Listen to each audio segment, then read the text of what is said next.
Kinis. Oh, grabe kinis nito mga kalapatids.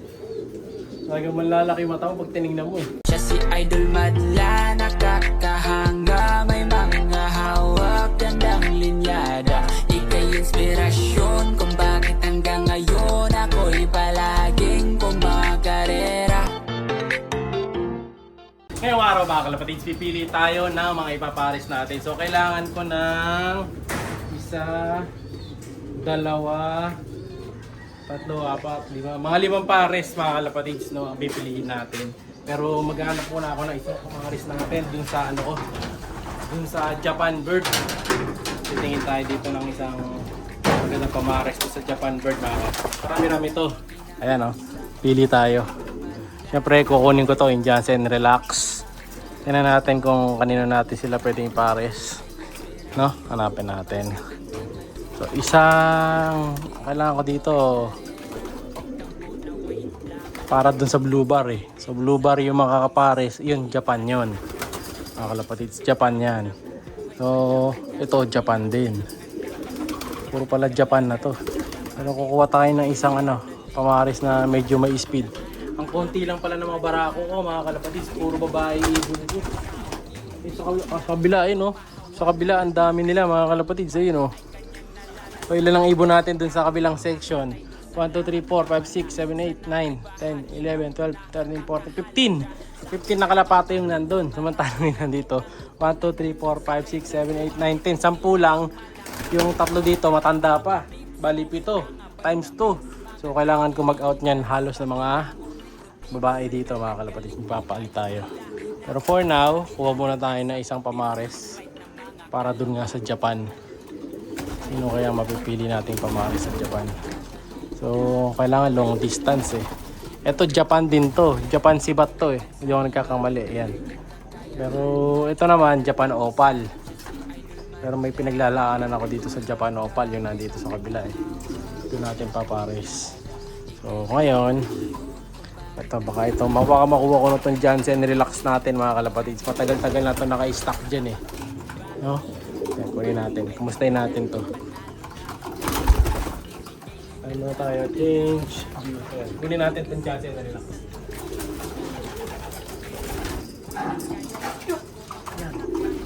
Matured na to mga kalapatids. Kasi dati, bata pa to. Hindi ko alam kung ito yung Jansen Relax o yung Masili. Pero yan siya. Ganda na mga kalapatids. Kinis Gusto nyo ba yan? Ang ganda mga kalapatids. Poging-pogi. Pipili natin ng mga kapares to. Kailangan dito mga kapares na ito solid bird. So hanap tayo. So pwesto na to dun sa baba. Tapos hanap ko ng isang alangan dito ang malakasan din na blue bar. Ganda mga kalapatids. Gusto ko itong kalapate na to. Kasi yung kulay niya talagang kulay pa lang kondisyon na eh. Tapos hanap din tayo ng speed bird. Pero kailangan mapurga to kasi medyo tagulan na mga kalapatids. Tagulan na eh. So ito na yung isang napili natin. Malakas ko lang.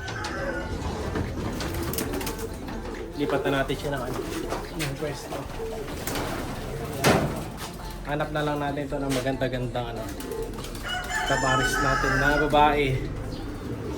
So, sa lukuyan kasi nakapares yung mga main breeder natin. Kailangan sila baklas ko muna sila. So dito muna natin siya lalagay. Yan. Baka muna boy. Ano ganda nito mga kalapatids. Ayan Jansen Relax. Kinis.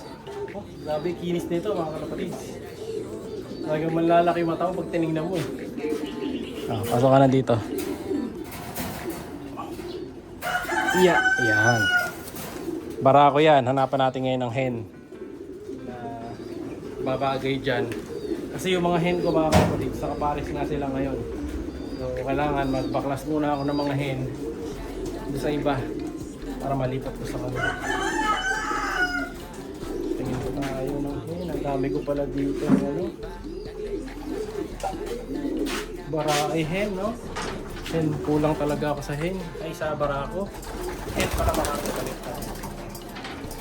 Kahit hindi blue bar, basta makahanap tayo dito yung solid line.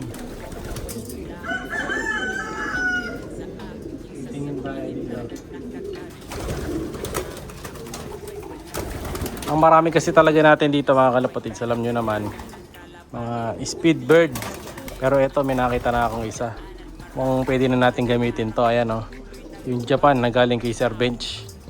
Kung pwede na natin gamitin. Ayan o, yung Japan yan. Hirap mamili. Ito yung pinaka isang mahirap na part sa pagkakalapate. Yung pamimili mga kalapatids. Kung sino yung mga gagamitin mo, sino yung mga ipapares. Yan ako hirap na hirap. Dahil, siyempre, lahat to mga magaganda na. Mga solid line na to. Pero ito gusto ko to. Ito. O kaya yung blue bar. Japan din to, alam ko eh. Ikaw ba yung Japan na hinahanap ko, boy? Tama, Japan nga yun mga kalapatid ko. Kunin natin. Nakita ko na yung pipili. Blue bar. Ito maganda to mga kalapatid. Ito Japan. Maganda to, pero parang mas maganda yung checkered. Ito yung checkered mga kalapatid yan. Pares na ka ano, PHA banded. Hilangin ko lang yung ano, bago na lahat. Yung kulay mata nito. Parehas silang ano mga kalapatid. Orange eye eh. Ito yung isa pinagpipilian natin na yan. Medyo against the light eh. Ayan yung isa. Tingnan natin. Baba ko muna to ha. Subukan natin huliin.